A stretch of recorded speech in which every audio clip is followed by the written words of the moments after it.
اعوذ باللہ من الشیطان الرجیم بسم اللہ الرحمن الرحیم الحمد للہ الولی الحمید الحکیم المجید الفعال لما یرید خالق الخلق ومدبر الامر ومنزل القطر رب السماء والارض والدنیا والآخرہ وارث العالمین وخیر الفاتحین ثم الصلاة والسلام على سید الانبیاء والمرسلین خاتم النبیین سیدنا و نبینا و مولانا بالقاسم محمد اللہم صل علی محمد و آل محمد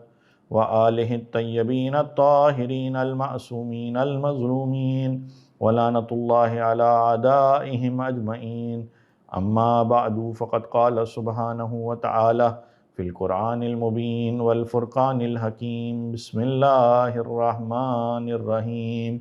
فمن حاجک فیہ من بعد ما جاءک من العلم فقل تعالوا ندعو ابناءنا وابناءکم ونساءنا ونساءکم وانفسنا وانفسکم ثم نبتہل فنجعل لعنۃ اللہ علی الکاذبین صلوات اللہم صلی علی محمد و آل محمد۔ سورہ آل عمران کی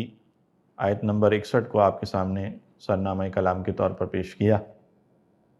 کہ جس میں آیہ مباہلہ کا تذکرہ ہے، اور تمام حضرات اس بات کو جانتے ہیں کہ مباہلہ کے میدان میں کس طریقے سے اللہ کے رسول اہل بیت کا تعارف کراتے ہوئے لوگوں کے سامنے امیر المومنین جناب سیدہ اور امام حسن اور امام حسین کو لے کر چلے۔ آج امام حسن علیہ السلام کے حوالے سے تذکرہ کرنا ہے کہ جن کو اس آیت کی روح کے اعتبار سے بھی اور احادیث کی روشنی میں بھی اللہ کے رسول کے فرزند ہونے کا شرف اس اعتبار سے کہ خود اللہ کے رسول نے بھی انہیں اپنے بیٹے کے طور پر متعارف کروایا، اور قرآن مجید میں بھی ابناءنا و ابناءکم، اللہ کے رسول سے کہا کہ آپ ان سے کہہ دو کہ تم اپنے بیٹوں کو لاؤ، ہم اپنے بیٹوں کو لاتے ہیں، تو اپنے بیٹوں کے طور پر امام حسن اور امام حسین کا تعارف کروایا۔ اللہ کے رسول کے یہ فرزند، اللہ کے رسول کے یہ بیٹے، تاریخ میں لکھا ہے کہ آپ ماہ رمضان المبارک سن 3 ہجری کو 15 شعبان کی شب کو مدینہ منورہ میں پیدا ہوئے، اور روایت میں ہے کہ ولادت سے پہلے جناب ام فضل نے اللہ کے رسول سے عرض کیا تھا کہ یا رسول اللہ، اللہ آپ پر اپنی رحمتیں نازل کرے، میں نے خواب میں دیکھا ہے آپ کے جسم مبارک کا ایک عضو مجھ سے، ایک اعضاء میں سے ایک عضو میری آغوش میں آ گیا ہے۔ آپ نے ارشاد فرمایا کہ اس کی تعبیر یہ ہے کہ فاطمہ زہرا کی یہاں ایک فرزند پیدا ہونے والا ہے اور تم اس کی پرورش کرو گی، اس اعتبار سے تم نے یہ خواب دیکھا ہے۔ امام حسن علیہ السلام کی جب ولادت ہوئی، تاریخ میں لکھا ہے کہ امام حسن علیہ السلام جب اللہ کے رسول کو اس بات کی خبر دی گئی کہ جناب سیدہ کے یہاں امام حسن کی ولادت ہوئی ہے، اللہ کے رسول جناب سیدہ کے گھر میں داخل ہوئے اور جناب سیدہ فاطمہ الزہرا سلام اللہ علیہا نے امیر المومنین سے کہا کہ آپ ان کے لیے کوئی نام تجویز کریں۔ امام نے کہا کہ میں اللہ کے رسول پر سبقت نہیں کروں گا۔ اللہ کے رسول جب تشریف لائے تو امام حسن کو گود میں لیا، تاریخ میں لکھا ہے کہ رخساروں کو بوسہ دیا، اپنی زبان ان کے دہن میں دے دی، اور امام حسن علیہ السلام نے اللہ کے رسول کی زبان مبارک کو چوسا، اور پھر روایت میں ہے کہ اللہ کے رسول نے امام حسن کے داہنے کان میں اذان اور بائیں کان میں اقامت دی۔ پھر امیر المومنین سے کہا کہ اے علی بتاؤ اس بچے کا، اس فرزند کا کیا نام رکھا؟ اللہ کے رسول کو امیر المومنین بیان کرتے ہیں کہ کیسے ممکن ہے کہ اللہ کے رسول میں آپ پر سبقت لے جاؤں۔ اس وقت اللہ کے رسول نے فرمایا کہ کیسے ممکن ہے کہ میں پروردگار کے حکم پر سبقت کروں، اور اتنی ابھی کچھ ہی دیر گزری تھی کہ جناب جبرائیل امین تشریف لائے، اور تاریخ میں لکھا ہے کہ ایک مرتبہ اللہ تعالیٰ کا پیغام پہنچایا اور کہا کہ سلام، اور اس کے بعد ایک مرتبہ مبارکباد دی، اور اس کے بعد کہا کہ انا علیم منکا بمنزلت ہارون، اے اللہ کے رسول، علی آپ کی نسبت ویسی ہی رکھتے ہیں جیسی ہارون موسیٰ کے نسبت رکھتے تھے۔ فسمہ باسم ابن ہارون، تو بس آپ ان کے بیٹے کا نام ہارون کے بیٹے کے نام پر رکھیں۔ ہارون کے بیٹے کا نام شبر تھا جو عبرانی زبان میں تھا۔ اللہ کے رسول نے اسی نام کے اعتبار سے امام حسن علیہ السلام کا نام حسن رکھا، اور پھر تاریخ میں امام حسن علیہ السلام کے حوالے سے کنیت اور القاب جو مشہور ہیں، ان میں سے جو امام حسن کی کنیت ہے وہ ابو محمد ہے، اور آپ کے القاب جو مشہور ہیں روایت میں بیان کیا گیا کہ آپ کے القاب میں سے ایک تقی، طیب، ذکی، سید، سبت اور ولی ہے۔ لیکن جو سب سے زیادہ مشہور ہوا امام کا لقب وہ سید کا لقب ہے، کہ تاریخ میں لکھا ہے کہ اللہ کے رسول نے یہ لقب آپ کو دیا تھا۔ روایات میں کثرت سے وہ روایات ملتی ہیں کہ جس میں اللہ کے رسول نے فرمایا کہ یہ میرا بیٹا سید اور سردار ہے۔ انہی روایت میں سے ایک روایت کہ جس میں لکھا ہے کہ اللہ کے رسول صلی اللہ علیہ وسلم نے فرمایا، حسن میری ہیبت اور سیادت کا وارث ہے، سید اور سیادت اور ہیبت کا وارث ہے، اور حسین میری شجاعت اور سخاوت کا وارث ہے۔ تو یہ روایت اس حوالے سے، سید ہونے کے حوالے سے، باقی وہ روایت بھی موجود ہے کہ جس میں اللہ کے رسول نے یہ ارشاد فرمایا کہ الحسن والحسین سیدا شباب اہل الجنہ، اور پھر ایک روایت ملتی ہے کہ جس میں اللہ کے رسول فرماتے ہیں من احب الحسن والحسین، جس نے حسن و حسین سے محبت کی فقد احبنی، اس نے مجھ سے محبت کی، ومن ابغضہما فقد ابغضنی، اور جس نے ان دونوں سے نفرت اور بغض کا اظہار کیا گویا اس نے اللہ کے رسول سے نفرت اور بغض کا اظہار کیا۔ امام حسن علیہ السلام کے حوالے سے ایک روایت کہ جس میں راوی عمران بن حسین روایت کرتا ہے کہ میں اللہ کے رسول کی خدمت میں موجود تھا، رسول خدا صلی اللہ علیہ وسلم نے اللہم صلی علی محمد و آل محمد یہ ارشاد فرمایا کہ اے عمران، دل میں ہر ایک چیز کے لیے کچھ جگہ ہوتی ہے۔ دیکھیں انسان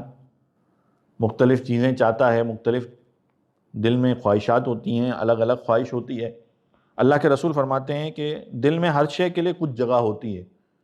لیکن پھر اللہ کے رسول فرماتے ہیں مگر ان دونوں فرزندوں یعنی حسن اور حسین نے تو میرے دل میں کسی شے کے لیے کوئی جگہ نہیں چھوڑی، یعنی میرا دل ان کی محبت سے اتنا سرشار ہو گیا ہے کہ اب اس کے علاوہ اور دل میں کوئی گنجائش نہیں ہے۔ تو ایک مرتبہ راوی کہتا ہے کہ اللہ کے رسول کیا ساری جگہ لے لی؟ اور ایک مرتبہ اللہ کے رسول فرماتے ہیں کہ ہاں، اس لیے کہ اللہ تعالیٰ نے مجھ سے فرمایا ہے کہ ان اللہ امرنی بحبہما، اللہ کے رسول فرماتے ہیں کہ اللہ تعالیٰ نے مجھے حکم فرمایا ہے کہ میں ان دونوں سے محبت کروں۔ اور پھر روایت ہے کہ جس میں اللہ کے رسول فرماتے ہیں کہ حسن میرا بیٹا ہے، میرا فرزند ہے، اور پھر روایات نے یہ بھی لکھا ہے کہ اگر اللہ کے رسول کے شباہت کے حوالے سے دیکھا جائے تو کتاب الارشاد میں یہ لکھا گیا ہے کہ امام حسن علیہ السلام اپنے سینے سے لے کر سر تک نبی اکرم صلی اللہ علیہ وسلم سے سب سے زیادہ مشابہ تھے، اور امام حسین علیہ السلام سینے سے لے کر پاؤں تک نبی اکرم صلی اللہ علیہ وسلم کے سب سے زیادہ مشابہ تھے۔ پھر روایات میں کثرت کے ساتھ وہ روایات بھی ملتی ہیں کہ جس میں اللہ کے رسول کی محبت کا ان نواسوں کے ساتھ تذکرہ ہے، کس طرح سے اللہ کے رسول امام حسن اور امام حسین سے محبت رکھا کرتے تھے۔ وہ واقعہ تو بہت زیادہ مشہور ہے کہ جس میں بیان کیا گیا کہ اللہ کے رسول ایک مرتبہ امام حسن گود میں تھے، نماز کے لیے تشریف لے گئے، حضرت نے انہیں اپنے پہلو میں بٹھایا اور نماز شروع کی۔ جب اللہ کے رسول سجدے میں تشریف لے گئے تو سجدے کو طول دیا۔ اب جب اس قدر طول دیا کہ راوی کہتا ہے کہ میں نے ایک مرتبہ سجدے سے سر اٹھا کر دیکھا تو میں نے کیا دیکھا کہ اللہ کے رسول سجدے میں ہیں اور امام حسن علیہ السلام آپ کی پشت مبارک پر سوار ہیں۔ الغرض یہ واقعہ مکمل ہوا، جب نماز تمام ہوئی تو راوی لوگوں نے عرض کیا کہ اللہ کے رسول آپ اتنا طویل سجدہ تو کبھی نہیں فرماتے تھے، آج کیا بات ہو گئی؟ ایسا معلوم ہوتا ہے کہ نماز کے دوران میں وہی نازل ہو گئی۔ اور اللہ کے رسول فرماتے ہیں کہ نہیں، بلکہ میرا فرزند میری پشت پر بیٹھ گیا تھا، مجھے یہ پسند نہ آیا کہ جب تک یہ خود میری پشت سے نہ اتر آئے میں سجدے سے کیسے سر اٹھاؤں۔ تو یہ اللہ کے رسول کی وہ محبت اور اللہ کے رسول کا طریقہ کار امام حسن علیہ السلام کے حوالے سے کہ کس طرح سے اپنی محبت کا اظہار کر رہے ہیں اللہ کے رسول۔ اور خالی یہ ایک موقع نہیں ہے، خالی نماز کے اعتبار سے نہیں، بلکہ اللہ کے رسول کا یہ طریقہ کار تھا کہ اللہ کے رسول جب امام حسن اور امام حسین کو دیکھا کرتے تھے خود آگے بڑھ کر انہیں اپنے دوشِ اقدس پر سوار کر لیا کرتے تھے۔ یہاں تک کہ ایک شخص نے اللہ کے رسول سے کہا کہ اللہ کے رسول آپ ان سے بہت زیادہ محبت کرتے ہیں؟ اللہ کے رسول نے فرمایا کہ ہاں میں ان سے بہت زیادہ محبت کرتا ہوں۔ اور ایک روایت میں ہے کہ ایک مرتبہ جب ان دونوں شہزادوں کو اللہ کے رسول کے کندھوں پر اس طریقے سے، دوش پر اس طریقے سے سوار دیکھا تو کسی نے ان دونوں سے مخاطب ہو کر کہا کہ صاحبزادے آپ کتنی عمدہ سواری پر سوار ہیں، یعنی اللہ کا رسول آپ کو کندھوں پر سوار کیے ہوئے ہیں۔ اور اللہ کا رسول فرماتا ہے کہ اے شخص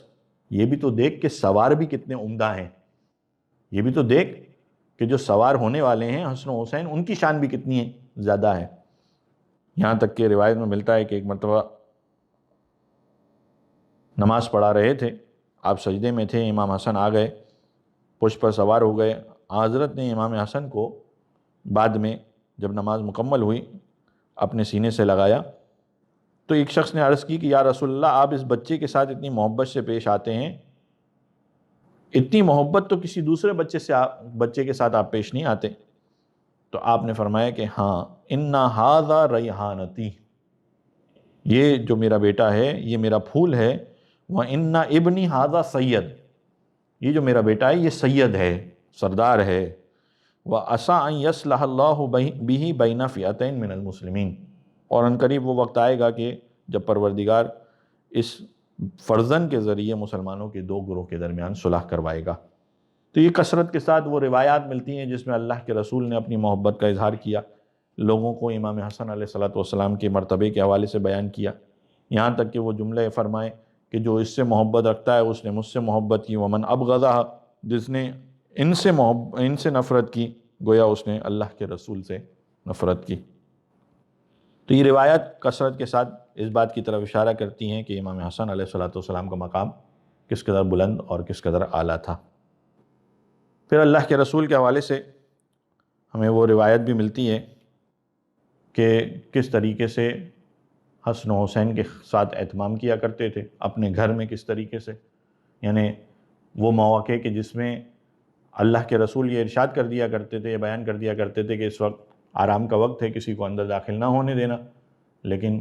ہمیں وہاں بھی نظر آتا ہے کہ حسن و حسین کس طریقے سے اپنے نانا کے پاس جایا کرتے تھے، اور اگر کوئی ایسا موقع آیا بھی کہ جس میں حسن و حسین کو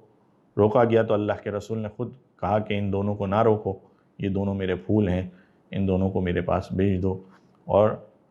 وہ روایات کثرت کے ساتھ امام حسن اور امام حسین کی فضیلت پر دلالت کرتی ہیں۔ ایک درود پڑھ دے محمد و آل محمد پر، اللہم صلی علی محمد و آل محمد۔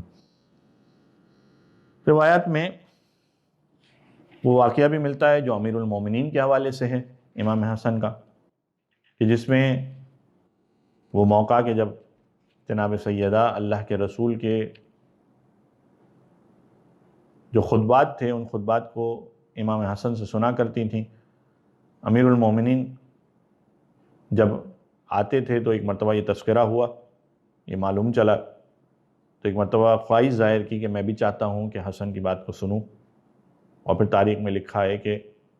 امیر المومنین خاموشی سے ایک جگہ پر بیٹھ گئے تاکہ حسن کے کلام کو سن سکیں، اور اس موقع پر ایک مرتبہ امام حسن نے جب کلام کرنا شروع کیا تو ایک مرتبہ کہنے لگے کہ مجھے ایسا محسوس ہوتا ہے کہ کوئی ایسی ذات موجود ہے کہ جو یہاں پر میری آواز کو سن رہی ہے، امیر المومنین نے جب کلام کو سنا ایک مرتبہ محسوس کیا کہ کس طریقے سے حسن نے ان کی موجودگی کو محسوس کیا، ایک مرتبہ آگے بڑھ کر گلے سے لگایا، اور امیر المومنین کے ساتھ وہ واقعات بھی ملتے ہیں کہ جہاں پر امیر المومنین نے سے جب کچھ سوالات کیے گئے تو اس موقع پر امام حسن اور امام حسین علیہ السلام کو مختلف مواقعوں پر آگے کیا۔ پھر وہ روایت بھی ملتی ہے جو امام حسن اور امام حسین کے آپس کے اعتبار سے ملتی ہے۔ روایت میں ملتا ہے کہ کس طریقے سے امام محمد باقر علیہ السلام فرماتے ہیں کہ امام حسین امام حسن علیہ السلام کے سامنے تعظیماً گفتگو نہیں کرتے تھے، جس طریقے سے جناب محمد حنفیہ امام حسین کے سامنے خاموش رہتے تھے۔ یعنی امام حسن بہرحال بزرگ ہونے اور بڑے ہونے کے اعتبار سے امام حسن ان کا خاص احترام کیا کرتے تھے، ان کی موجودگی میں تعظیماً گفتگو نہیں کرتے تھے۔ تو امام حسن علیہ السلام کو وہ مقام ہمیں نظر آتا ہے۔ اور پھر ایک اور روایت کی طرف اشارہ کر دیا جائے کہ جس میں روایت میں ملتا ہے کہ اتنا حسن و جمال تھا امام حسن علیہ السلام کا کہ آپ جب گھر کے دروازے پر بیٹھا کرتے تھے تو آپ کے لیے جب فرش بچھایا کرتا تھا تو لوگ جب آپ کو دیکھا کرتے تھے تو آپ کی عظمت و جلالت کے پیش نظر سب وہاں پر کھڑے ہو جایا کرتے تھے اور امام کو دیکھا کرتے تھے، یہاں تک کہ راستہ بند ہو جاتا تھا اور صورتحال یہ ہو جاتی تھی کہ کوئی وہاں سے گزر نہ پاتا تھا۔ جب آپ یہ محسوس فرماتے تھے تو اپنی جگہ سے اٹھ جایا کرتے تھے اور پھر وہ دوبارہ راستہ آمد و رفت کے لیے کھل جایا کرتا تھا۔ تو یہ وہ روایات کہ جس میں کثرت کے ساتھ اس بات کی طرف اشارہ ملتا ہے کہ امام حسن علیہ السلام کی ہیبت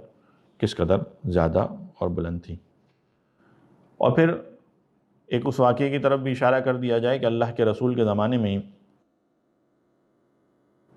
روایت ہے کہ ایک شخص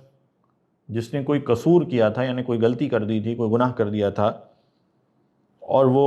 روپوش ہو گیا تھا، ایک مرتبہ ایک جگہ سے گزر رہا تھا، اس نے وہاں سے دیکھا کہ حسن و حسین موجود ہیں، دونوں شہزادوں کو اپنے کاندھوں پر بٹھایا اور انہیں لے کر اللہ کے رسول کی خدمت میں حاضر ہوا۔ عرض کی یا رسول اللہ، میں اللہ اور ان دونوں کا واسطہ دے کر آپ سے پناہ چاہتا ہوں، یعنی جو میں نے کام کیا اور برا کام کیا ان دونوں کے واسطے سے اے اللہ کے رسول اور پروردگار کے واسطے سے مجھے سزا نہ دیں اور مجھے ان دونوں کی وجہ سے پناہ دیں۔ روایت میں ہے کہ اللہ کے رسول نے جب یہ سنے تو ایک مرتبہ یہ سن کر اللہ کے رسول مسکرائے، اپنے تہن اقدس پر ہاتھ رکھ کر ایک مرتبہ آپ فرماتے ہیں کہ جاؤ میں نے تمہیں آزاد کیا، اور ایک مرتبہ حسن و حسین سے فرمایا اے بچوں، میں نے اس کے متعلق تم دونوں کی سفارش قبول کر لی، یعنی اللہ کے رسول نے حسن و حسین کی سفارش کو قبول کیا، اور پھر اللہ تعالیٰ نے یہ آیت نازل فرمائی۔